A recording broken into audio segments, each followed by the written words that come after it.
తెలుగు వారి #1 choice Telugu matrimony.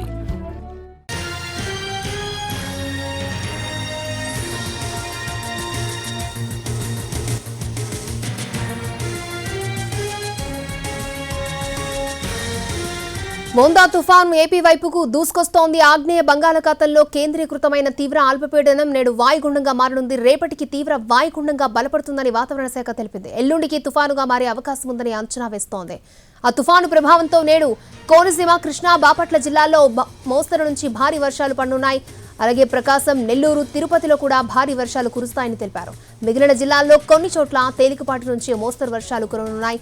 ప్రజలు అప్రమత్తంగా ఉండాలని అధికారులు సూచించారు. మోందా తుఫాను ఏపీ వైపుకి దూసుకొస్తోంది. ఆగ్నేయ బంగాళాఖాతంలో కేంద్రీకృతమైన తీవ్ర అల్పపీడనం నేడు వాయుగుండంగా మారనుంది. రేపటికి తీవ్ర వాయుగుండంగా బలపడుతుందని వాతావరణ శాఖ తెలిపింది. ఎల్లుండికి తుఫానుగా మారే అవకాశం ఉందని అంచనా వేస్తోంది.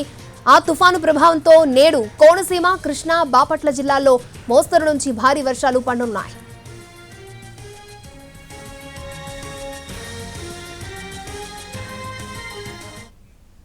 రైట్, మోందా తుఫాను ఏపీ వైపుకు దూసుకొస్తోంది. రైట్, ఇదే అంశానికి సంబంధించి మరిన్ని అప్డేట్స్ అందించడానికి మా ప్రతినిధి రవిచంద్ర అందుబాటులో ఉన్నారు. రవిచంద్ర,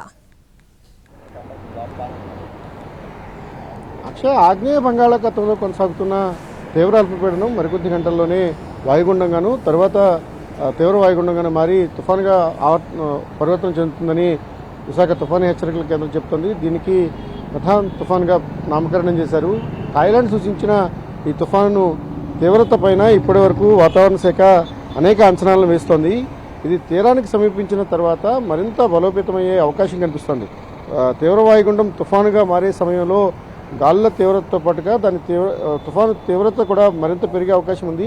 మొత్తం 4 రాష్ట్రాలు ఆంధ్రప్రదేశ్, తమిళనాడు, ఒరిస్సా అండ్ పశ్చిమ బెంగాల్ రాష్ట్రాలు ఇప్పటికే పూర్తి స్థాయిలో అప్రమత్తమయ్యాయి. తుఫాను తీవ్రతను అంచనా వేయడానికి మరికొంత సమయం పట్టే అవకాశం ఉంది. ఇప్పుడే ట్రాకింగ్ అయితే స్టార్ట్ అయింది.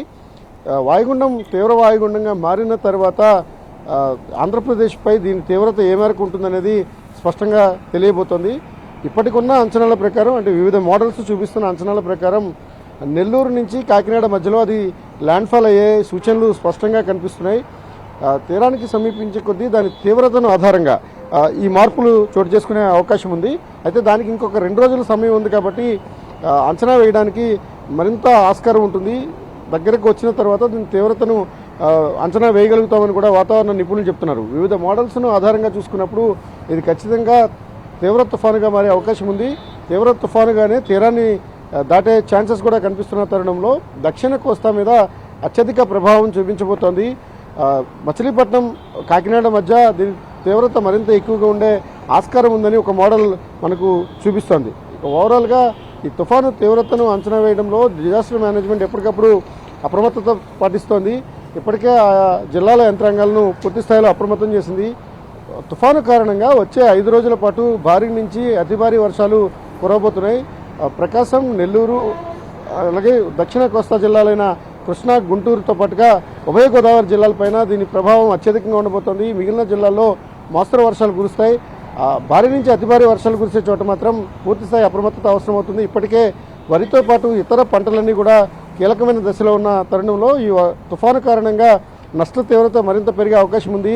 గడిచిన 5 రోజులుగా భారీ వర్షాలు కురుస్తున్న కారణంగా అనేక చోట్ల పంటలు నీట మునిగిన పరిస్థితి. ఇప్పుడు మరోసారి తుఫాను రాబోతోంది. ఈ తుఫాను తీరాన్ని దాటిన తర్వాత దానికి అనుబంధంగానే మరొక అల్పపీడనం కూడా ఏర్పడే సూచనలు అయితే కనిపిస్తున్నాయి. ఓవరాల్గా తుఫాను ఏపీ తీరం వైపే దూసుకుని వచ్చే ఛాన్సెస్ అయితే చాలా స్పష్టంగా కనిపిస్తున్నాయి. అయితే తీరానికి సమీపించిన తర్వాత దిశను ఏమైనా మార్చుకునే అవకాశం ఉందా అన్న మోడల్స్ను కూడా ఐఎండీ చెక్ చేస్తోంది. ఇప్పటికున్న సమాచారం ప్రకారం అది ఖచ్చితంగా ఏపీ తీరాన్ని అయితే తాకే అవకాశం అయితే చాలా స్పష్టంగా కనిపిస్తోంది. అక్షయ. ఓకే రవిచంద్ర.